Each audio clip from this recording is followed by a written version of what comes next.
What's happening? Welcome to the Matt Bernier Show, part of the In the Money Media Network. My name is Matt Bernier. You can follow me on Twitter at Bernier_Matt. Today is Monday, June 6th, 2022. It's episode 118 of the show, Belmont Stakes Week. However you listen, thank you for doing so. Many ways to find the pod: Apple Podcasts, Spotify, SoundCloud, InTheMoneyPodcast.com. You can also watch along over on YouTube. Search bar Matt Bernier Show. You will get this episode along with the 117 prior. And however you listen, please rate, review, and subscribe. We want those subscriptions up. We want those numbers up, baby. Pump them up, pump them up. And you know what? Thumbs up, thumbs down, whatever it may be. Just some sort of reaction to a show. We like that. Helps us with our friends who help out with the advertising. Just the more data, the better. So please rate, review, subscribe. If you're on YouTube, make sure the bell icon's lit up. That way you get notified anytime new content is uploaded to the In the Money Media channel. Don't forget, Thursday, 4 o'clock Eastern, Horse Player Happy Hour, week number 2. We got things going again last week. Myself, PTF, we'll be doing it again this week and every Thursday going forward. Maybe some little slight changes here and there as we go forward scheduling-wise, but this week, both of us knocking it out, looking at some racing, and you better believe we'll be looking forward to Saturday at Belmont Park. Belmont Stakes Day, a fantastic day of racing, grade ones galore. It's a Breeders' Cup in June, basically. From a broadcast standpoint, 3 to 5 on CNBC, 5 to 7 on NBC, culminating with the third leg of the American Triple Crown. Very much looking forward to it. Should be a good one. I'll be in studio for NBC. I will not be at Belmont Park on Saturday. Looking forward to it. It should be a good one. And that's what today's show is all about. It's going to be looking at the Belmont Stakes as far as Monday is concerned. Now, things could change. The post draw happens on Tuesday. There could be defections, but as of now, there are 8 horses. Ethereal Road will not go. Howling Time will not go. Looks like a field of 8 going a mile and a half at Belmont on Saturday. I think it's a really intriguing race. When I first looked at it, I said, a little bit underwhelming. But purely from a handicapping standpoint, I think it's a fantastic puzzle to try to put together. Pace dynamic, figs, who's going to be positioned where. A lot to digest. Going to go over each individual runner, taking a look at some past performances. I've marked up some stuff on my iPad. We'll go over all 8 runners in this year's Belmont Stakes. But first things first, before we get to that, we got to pay some bills. Remember we talked about our friends, the advertisers? Here are some of them. We'll start with Breeders' Cup. Be sure to check out the 3 upcoming Breeders' Cup Challenge Series Win Your In races from Belmont Park on Saturday, June 11th. Live coverage starts at 5 Eastern on NBC for the Hillendale Metropolitan Handicap, also known as the Met Mile, the Ogden Phipps, and the Jaipur. Winners will receive an automatic spot in the starting gate for the Big Ass Fans Dirt Mile, the Longines Distaff, and the Turf Sprint, respectively. We look forward to highlighting these Breeders' Cup Challenge Series races across the In the Money Media Network. And again, I'll be on the broadcast so we can hopefully give you a couple winners. I mean, look, it can't be any worse than the Preakness was. Let's hope Saturday is a little more lucrative as far as my pocket is concerned. Our friends from BetMakers. Fixed odds betting powered by BetMakers is back and in effect at Monmouth Park, and the early returns are fantastic, with 70% of winners paying more on fixed odds than they are on the tote. Soon, fixed odds wagering will be available throughout the state of New Jersey. This is an exciting new way to bet that really puts the power to get value in your hands. The odds you bet are the odds you get. We will be continuing to talk about fixed odds betting opportunities across the In the Money Media Network. You better believe I'll take advantage of that. I'll also be down at the Haskell for NBC in a few weeks' time, sort of mid-late July. I will certainly be dabbling in some fixed odds wagering.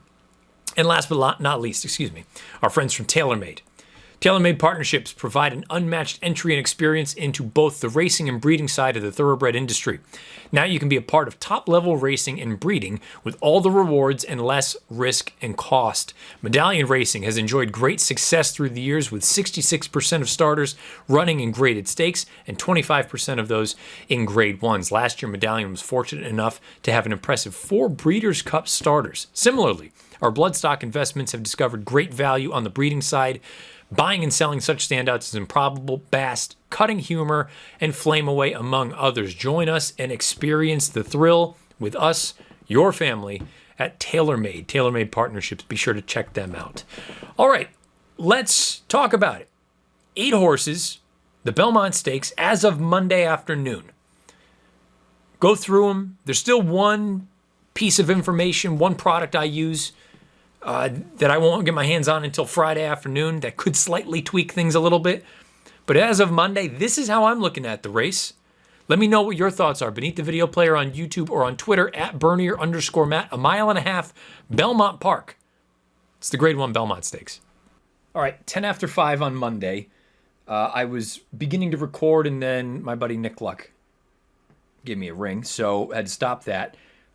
Back here, locked in, Belmont Stakes Saturday. We know Ethereal Road's not going to go. It looks like it's going to be a field of 8. Going 1.5 miles at Belmont Park. We'll be on NBC. We've got 2 hours on NBC and I believe 2 or 3 hours on CNBC leading into that. It's a race that at first I said to myself, well, there's no superstar. But that doesn't mean that it's a bad race. And more I look at it, only 8 horses, it's really a fascinating handicapping puzzle simply because there are so many unknowns. How good are these horses? What does the pace scenario look like? How far is too far back for horses coming from off the pace? Number of different things to factor in, including what you do with this horse. Rich Strike, winner of the Kentucky Derby with a 101 Beyer speed figure, not including the pace, a 119 time form US rating. It made no sense when it happened, and it makes little sense 5 weeks later. But I will say, you at least understand how it happened. The pace scenario was wicked. The ride was wicked. And the horse ran. That's the other thing that I think I've been most taken by over the past 5 weeks, is watching that tape as many times as I have. Yes, he had a good trip. I know he got bottled up a little bit there, rounding the far turn. But and the ride was brilliant from Sonny Leone. But the horse ran. He finished in 24-4. I mean, he cooked. So I'm not going to take anything away from him. I said he should have been 300-1 that day. I stand by that. He should have been 300-1 that day. He should not be 300-1 in this race on Saturday. The question is, how short is too short? If you weren't there for the wedding, do you want to be there for the divorce? That's entirely up to you. I think this is a field that is so wide open that it wouldn't stun me if any one of these horses won the Belmont. It really, truly wouldn't. Rich Strike, his first big problem is his lack of early foot, seeming lack of early foot. He's a horse that, as you can see with some of the PPs, he has come from way out of it, which is all well and good. But when the pace projects to be a little bit more on the moderate side, what are you going to do? You're going to use a little bit early to get in there, figure a little more prominently, or you're going to say, you know what, we know we've got a hellacious kick. Let's just go on with it. Some other concerns for Rich Strike. A, the Derby is the only race that makes him a major threat in a race like this. B, and I think one of the more important things that I have started to think about is this element right here, as I try to mark it up. He is 2 for 2 at Churchill Downs, and they're the 2 most impressive wins of his career. Granted, the figs are wildly different, but you've got the Kentucky Derby a win, and you've got that $30,000 maiden claiming race where he goes off and wins by 17 lengths.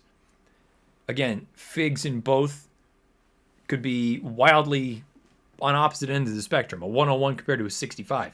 That's part of the reason he was 80-1 in the Derby.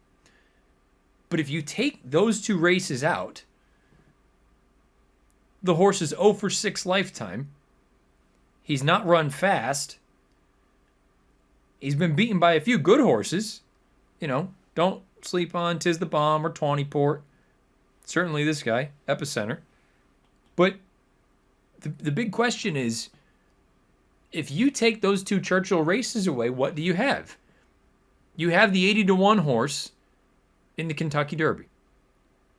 If you add the 2 Churchill races, one of them being significantly more important than the other, you have a horse that is, on paper anyway, on numbers, a viable contender in a race like this. But my bigger point is, his 2 wins have both come at Churchill Downs. He's been training wonderfully, it sounds like. And it sounds like even at Belmont Park, when he just goes out for his little cruises in the morning, he's looking really good. But my larger point is, and I don't know if it's come up a ton, have we stopped to consider the fact that he may love Churchill Downs? Now, I don't know if there's any truth to what people have brought up from a handicapping standpoint in the past, the idea that Churchill's dirt, for whatever reason, turf horses take to it a little bit more. I don't know if that's BS or not. But, it's worth noting he debuted on grass. They ran him on, his new connections ran him on synthetic 3 times. I don't know. His Keeneland race was terrible and his Fairgrounds race was terrible. So, who knows?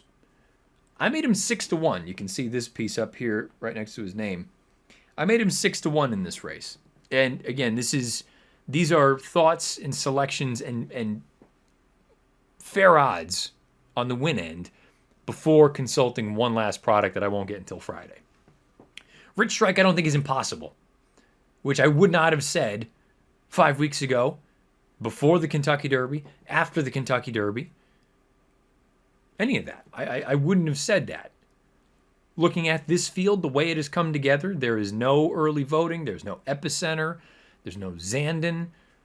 There are some big names that have chosen to bypass. I don't think Rich Strike is impossible on Saturday. I'm not saying he's the most likely winner, but I don't think he's impossible. I know a lot of people like this horse, Mo Donegal. Understandably so. I've liked everything about him throughout his career. He looks like a true stayer, a distance type. You can see, though, Kentucky Derby, he had the pace that he needed, and he came with his run.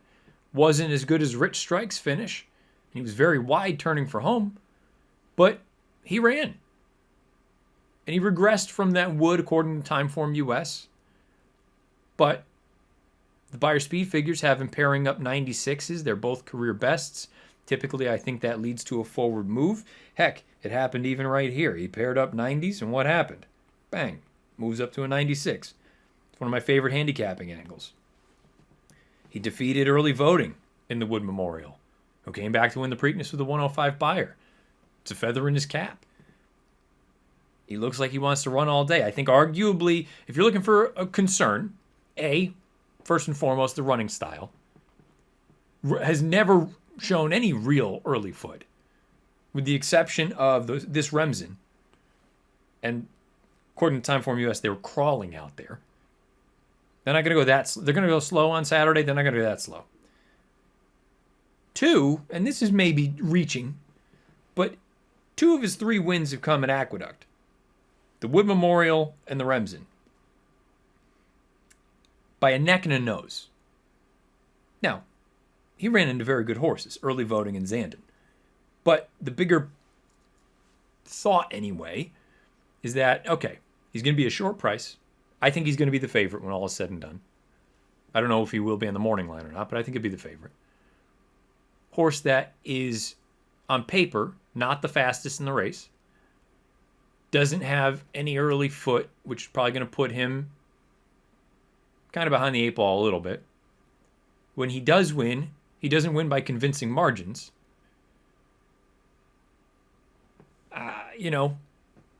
And I suppose, although he has won at Belmont Park, is there a chance that he really just loves Aqueduct? If for a horse that could be as short as 5-2, that's a lot to chew on. To me, and I think he is a live candidate. Absolutely. Again, I think this is a field, you throw it up, you run 100 times, you're going to get many, many different outcomes. I made Mo Donegal 5-1, but the thing about Mo Donegal I like most is this right here. This combination of Kentucky Derby to the Belmont, trained by that guy, Todd Pletcher. This is a Pletcher move through and through. I think he is known all along. This is a horse that likes distance. He's shown that he can handle Belmont Park. Broke his maiden there on one of our horse player happy hours. Could be ready to take another step forward. If you like this horse, I think the main reason to like him is that this is Todd's move. Derby, ran well, not well enough, but ran well. Give him some time. Comes back here in the Belmont. Going to take a little bit of money. Could move forward with the paired up Beyer tops. There are some things to like, but I think he's going to be an underlay in the race in the big picture. We the People. I've seen a fair amount of folks acknowledge that he is controlling speed in this race. He does look like, anyway, on paper, like he should be the controlling speed. The only thing that I'd throw out there, let's start with the most recent run, the Peter Pan. Comes on a wet track. Goes out there, sets all things considered, and I had to write him in. It's actually, interestingly enough, an upline, where the pace figs increase as the race goes on. Uncharacteristic. All things considered, these are pretty pedestrian fractions. And you'll note, I did it with the first two horses. I have a green sort of column set up. These are the pace numbers that I'm most interested in terms of the Belmont. Because this will be as they're going into the far turn. I want to know, can you stay close to these kind of numbers? Now keep in mind, this is the horse that projects to be the controlling speed. He has a career best pace fig at this point of 117. To put it into perspective, now I know it's not a perfect apples to apples kind of thing, but you got to think, at least factor it in a little bit. Mo Donegal had a 120 at that point in the Kentucky Derby. They just went obscenely fast. Rich Strike had a 125 to a 120. I mean, so the notion that We the People is going to be, 5 lengths clear of everyone else, he may be. But I think Pratt would have to be extremely aggressive with him. Now, we saw Pratt do that last year with Hot Rod Charlie, and it nearly worked. Against a much better horse than whatever he'll face here in this race in essential quality. But ask yourself this. On a horse that's probably the second choice, or vying for favoritism with the perceived pace advantage.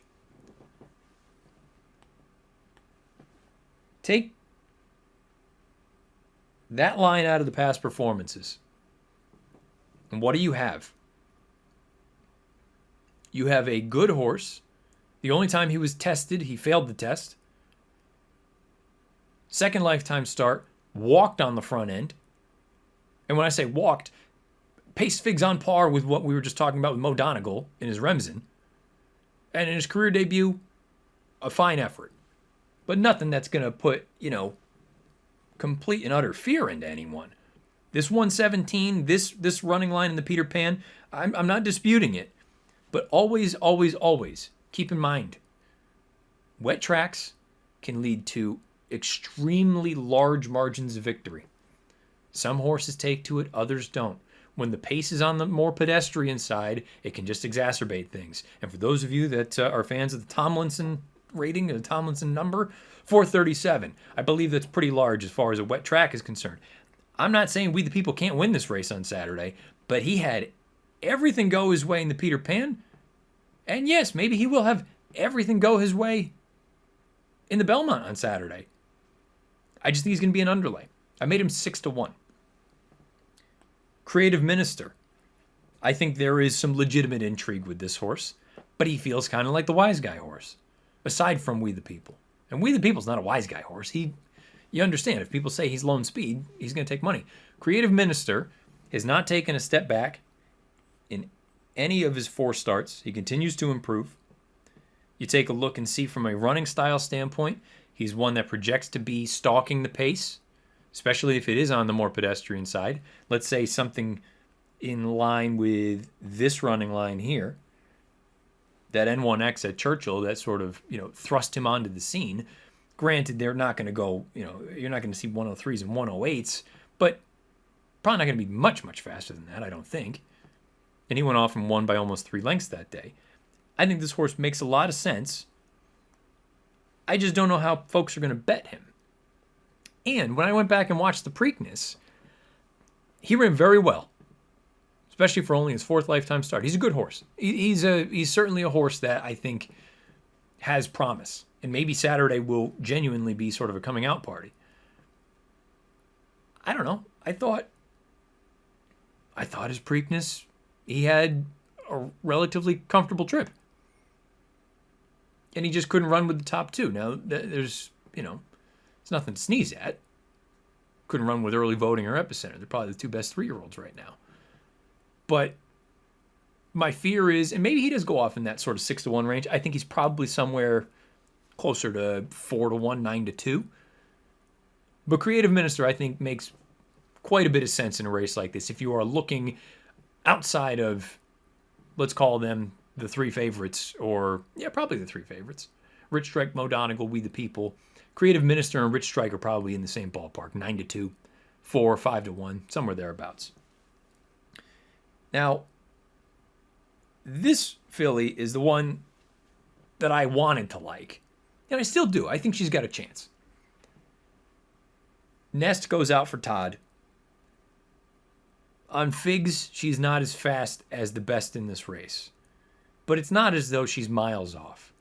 She's 10 points shy in the most recent race on the Beyer scale from Rich Strike. Rich Strike, if we're being honest, though, from a Fig standpoint, he and We the People, I suppose, are kind of the anomalies because no one else in this field is really even into the high 90s in their most recent run. I like her. I thought her Ashland was good, as you can see. The field has been productive. The runner-up came back in an 84 Beyer. Third place finisher, Interstate Daydream. She came back and won the Black Eyed Susan with a 91 Beyer. The 5th and 8th place finishers were next out winners with 77 and 74 Beyers. And she finished 2 lengths behind Secret Oath, who came back and earned a 95 in the Preakness a couple weeks ago. I thought she had to wait a little while in the Oaks that day. But all things considered, I thought she had chances to get closer, and she just finished evenly. Now, that makes a lot of sense for the Belmont, to me. The critical question for Nest, and the reason I don't think I'm picking her, or as of today, I'm not picking her, is these pace Figs are extremely light, with the exception of this Kentucky Oaks. If you take this 124 out of the equation, man, she is on par with Mo Donegal and Rich Strike. She's even probably a little bit behind Rich Strike to a degree. But if she can run this and be in sort of that Creative Minister position, I think she's at least got a puncher's chance. Because I think she's a proper grinder. She is going to be that, that filly or that horse that just kind of clicks off 24-2, 24-4 toward the end of the run, maybe shades 25-4, 25-3 for that final quarter, because she can just keep churning them out. She's not brilliant. She was in the Ashland, but my fear is that if she has to start her run with Mo Donegal or with Rich Strike, to this point right now, I don't know that she's shown that she's quite as good as them. If she can sit just off of We the People, though, and just start churning, I think a commissioner, who was also a Todd, that's what I want to see. Get out there and just churn. Use a little bit if you have to. But just churn, because I think that's the best chance that she has of winning in a race like this. I made her 8-1. Skippy Longstocking. Made him 10-1. You do have some positives here. Now, he doesn't visit the winner's circle frequently. He's 2 for 10 lifetime. He finished third behind Mo Donegal in early voting, 2 starts back in the Wood. Nothing to sneeze at. In the Preakness, he finishes a non-threatening 5th, but I still believe it was over a pretty speed-friendly racetrack. Timeform US had it as slightly speed-friendly. I think it's a little more than that. Finished behind Creative Minister. But this is an important piece right here. Take a look at his 4 most recent runs. Continues to improve. And if you ask yourself, if he runs a 94 or a 95 on Saturday, where does that put him? Probably not far out of it. I don't know if it's good enough to win, but probably not far out of it. But if he continues on the path that he has sort of laid the last 4 races, let's say he jumps up, well, he's gone up 3 points in each of his last 2 runs. So let's just say for ha-has, he comes up to a 97. What do you think? Is he there? Might be. He'll probably be a big price, and deservedly so, but he may end up being maybe a bit of an overlay in the grand scheme of things. I made him 10-1. I feel like that's fair. You run this race 100 times, I think he wins 9 of them. Based on the information I have right now, with one thing still left to come on Friday.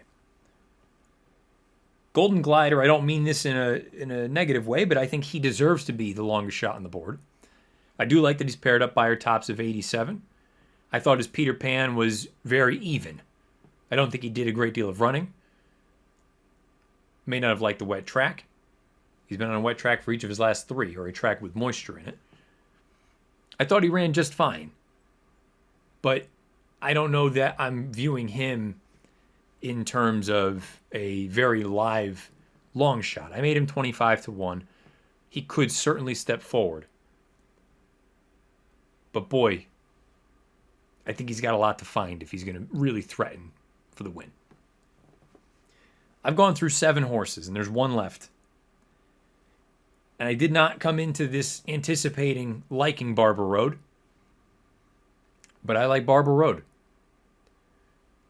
First things first. The blinkers are coming off. Second thing, probably more importantly, and this is not a knock at all against Lou Gutierrez, who I actually think has ridden him quite well every time. Joel Rosario picks up the mount. Depending on what you look at for your incremental splits, these are the numbers from Daily Racing Form's Formulator product.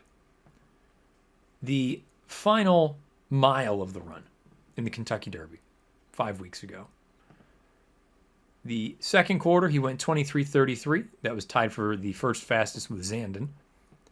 The third quarter, he went 24:25, the 4th fastest. The fourth quarter, he went 25:29, which was the fastest. And the 5th and final quarter, he went 25:39, which was the 2nd fastest. Now, I say depending on which incremental figs you use incremental splits, because Trackus has him much slower than what those ones would suggest, but still at least one of the swifter ones toward the end of the run. Yes, he had an unbelievable pace setup. But if you're looking at Barber Road versus Mo Donegal, Mo Donegal is probably going to be, I don't know, a 1/5 of the price of Barber Road. They were separated by about 3/4 of a length. Mo Donegal, for the most part, until he swung 11 paths wide off the turn, saved every inch of ground. Barber Road was 2-3 paths for the most part throughout, and was equally as wide, actually wider, and only finished about a length or so, 3/4 of a length behind him. I like that the figs are slowly improving. I like that Joel takes them out. I like that he has a few instances in his past performances from a pace figure standpoint that would suggest he doesn't have to come from 100 out of it. I'm not saying he's going to be pushing the lead, but my hope, we get a little bit of an equipment change. I don't know how I feel about that, good or bad. But with this guy right here, who has won the Belmont on a couple of occasions, I want running styles or a position on Saturday more similar to the Arkansas Derby, the Southwest. I know he didn't win either of those. But if those are the sort of pace figs that we're going to be looking at, I think he's in with a big chance. Because I do think he's a grinder. I think he will stay. And if for whatever reason he can get even closer to the front, which he hasn't really been afforded the opportunity to in 4 starts, I know that these were against far inferior. But look at these 3 races right here. When he is up on the lead or just off of it. 2 wins and a runner-up finish by a half length. Again, I understand. They are different circumstances, slower paces, the fields weren't as good, all valid points. But I have a feeling if he can stay close, within, I don't know, call it 2 to 3 lengths of a half in, I'm making it up, 48-4. I think he's going to see out the distance. And I think Joel is as good as anyone at making the call at Belmont Park. If you'll recall, go back to the win on Sir Winston. He gets the horse in position when he needs to be in position. Yes, he was down on a golden rail. But the point is, the Belmont, so much of it in my eyes, is being in the right spot at the right time. And I think you need to be within a length or 2, 3 max. I know there are instances that would suggest otherwise. I think you need to be within shouting distance of the lead as you enter the far turn. And Barber Road, I think, is just the kind of horse that's going to just clip off. Very similar to Nest, but at this point, I think Barber Road has been slightly better than Nest has. I made him 5-1. I don't know what kind of price he's going to be on Saturday. I think Barber Road is very interesting in the Belmont Stakes, and I did not anticipate thinking that coming into this. Still have one thing that I want to take a look at on Friday, but as of Monday at 5:30, likely to go with Barber Road to win the Belmont Stakes this year. It's early, but that's my look anyway, how I'm viewing this year's Belmont Stakes. I think that's the thing for me. Just because it's not 20 horses or not 14 horses doesn't mean it's not an interesting race. There may not be Hall of Famers in there, but it's interesting to see how the whole thing is going to unfold. It's a dance. It's why it's my favorite race of the year. Year in and year out, the Belmont Stakes is my favorite race because I think there's more decision-making that goes into it. The Derby, chaos can ensue just because there are so many horses. The Preakness we see, I think, a fair number of races similar to the Preakness. But the Belmont is such an anomaly. And the tactics are so important that it is my favorite year. It's part of the reason I like long-distance turf racing. It's my favorite race of the year, the Belmont Stakes. And no, there may not be 14 horses this year, or 16 horses, I think is the max they can hold. But I think it's just a really fun race. And let me know what your thoughts are about this year's Belmont beneath the video player on YouTube or on Twitter at Bernier_Matt. That's going to do it for this week's show, episode 118. However you listen, thank you for doing so. Again, Apple Podcasts, Spotify, SoundCloud, and themoneypodcast.com. Over on YouTube, search bar Matt Bernier Show. You will get this episode along with the 117 prior. Rate, review, subscribe, bell icon lit up over on YouTube. Again, 4 o'clock Eastern on Thursday. We will have Horse Player Happy Hour, myself, PTF. I'm sure we'll talk about this race and some of the other big races coming up on Saturday. We've got superstars that are going to be running this weekend at Belmont Park. And I mean, look, I'm jacked up about it. I think it's going to be a great, great day of racing, and even 2 days if you want to stretch it out to the Friday races. Looking forward to it. Should be good. And again, CNBC from 3 to 5, NBC from 5 to 7 on Saturday. We'll have all the coverage from Belmont Park taken care of. Good luck, however you play, whatever you play, and wherever you play. We'll be back next Monday recapping everything that went on at Belmont this upcoming Saturday. This has been episode 118 of the Matt Bernier Show.